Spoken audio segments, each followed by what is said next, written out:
তুমি তো পরে এক সময় দিতে পারতে, যখন কেউ থাকতো না। না না বড় মা, এরকম চোরের মতন কাজকর্ম করতে না আমার আর ভালো লাগছে না। আমি তো কোনো অন্যায় করিনি বলো, আমি তো শুধু ওনাকে একটা খাবার রান্না করে খাওয়াতে চেয়েছিলাম। আর তার থেকেও বড় কথা, উনি নিজে আমার কাছে খাবারটা খেতে চেয়েছিলেন। ওনাকে এভাবে লুকিয়ে লুকিয়ে খাবারটা দিতে আমার ভালো লাগতো না বড় মা। আমি বুঝতে পারি, আমি তোমার খাবারটা বেড়ে রেখেছি।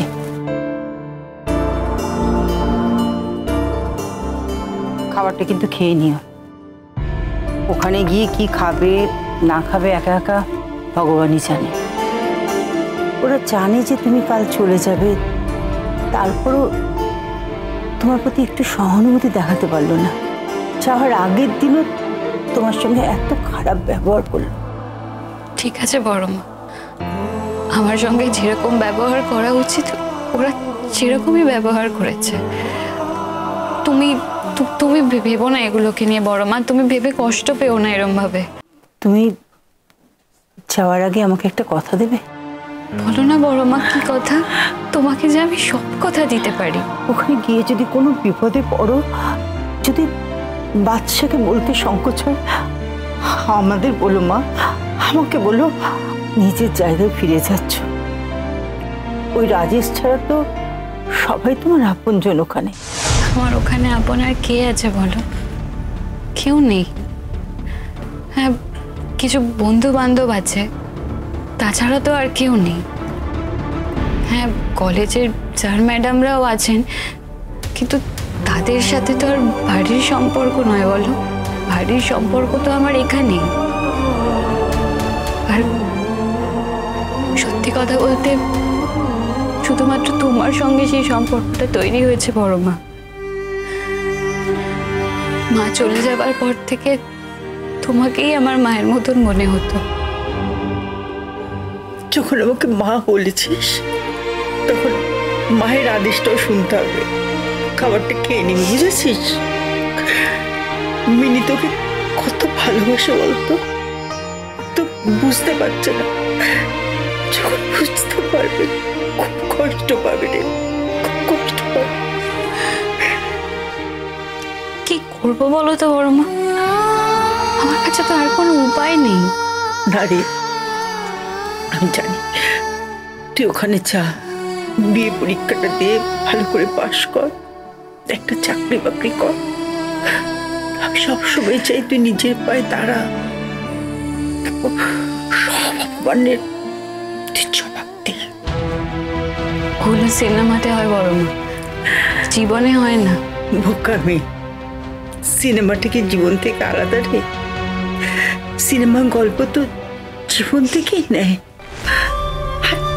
তোর এত গুণ রয়েছে, তুই এত ভালো নাচ করতে পারিস, দেখবি একটা না একটা দরজা ঠিক খুলে যাবে।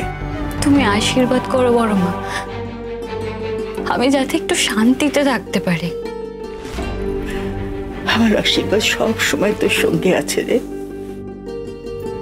নে, এবার খেয়ে নে, আমি ওদিকটা দেখি কেমন। এসো বড় মা, আসি। যে খাবার নিজে না খেয়ে স্যারজির জন্মদিনে চলে যাওয়ার আগে তাকে খাইয়ে তৃপ্তি দিতে চেয়েছিলাম, সেটাই যখন পারিনি, তখন আজ অন্তত আমি কিছু খেতে পারবো না। তুমি রাগ করো না বড় মা, তোমার কথা আমি কোনোদিনও অমান্য করিনি। এই প্রথম আমি তোমার কথা রাখতে পারবো না।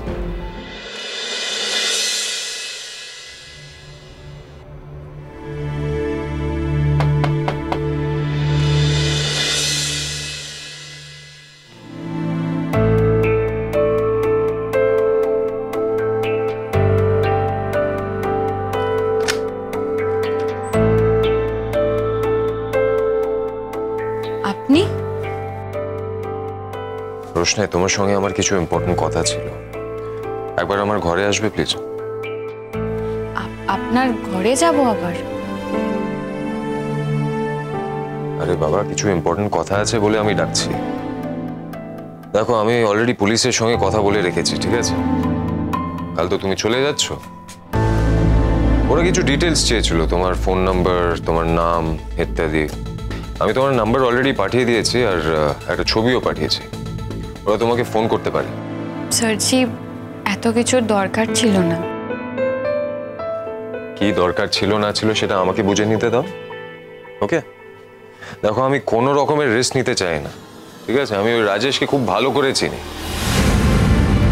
আর তুমি একেবারে নিশ্চিন্ত থাকো, ঠিক আছে? নিশ্চিন্তভাবে ওখানে পরীক্ষা দাও, তুমি পুলিশ প্রোটেকশন পাবে।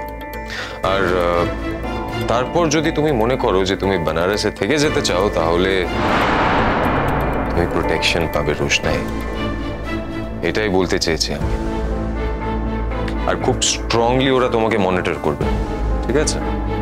যখন ওরা মনে করবে যে তোমার সেফটিতে কোনো রকমের কম্প্রোমাইজ হবে না, যখন তুমি পুরোপুরি নিরাপদ, তখনই ওই প্রোটেকশনটা তুলে নেবে। অ্যাকচুয়ালি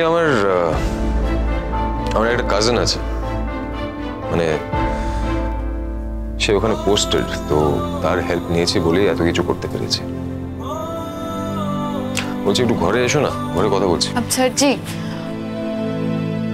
বলছি আজ আপনার বার্থডে, এখন সব প্ল্যান মিটে গেছে ঠিকই, কিন্তু আপনার আর অন্য কোনো প্ল্যান নেই?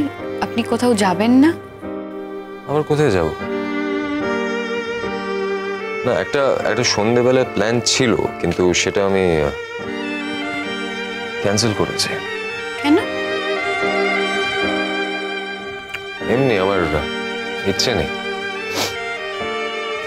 মনটা ভালো না। কেন স্যারজি? কেন?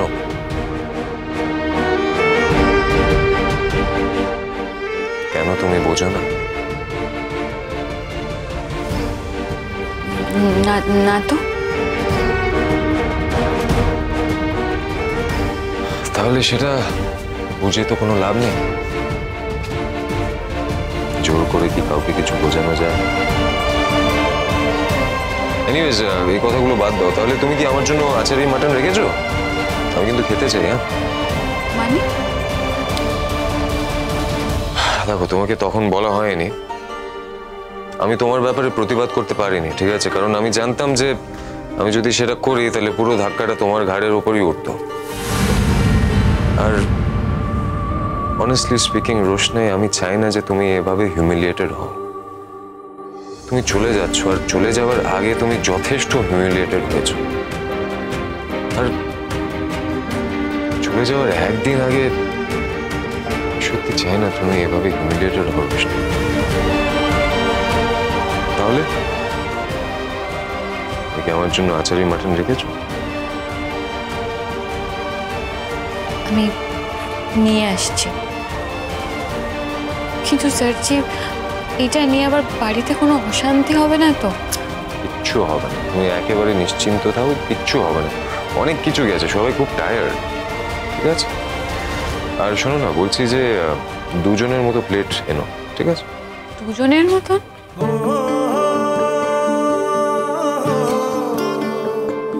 তুমি তো খাওনি। না না, আমি খেয়েছি খাবার। আমার চোখকে ধুলো দিচ্ছ?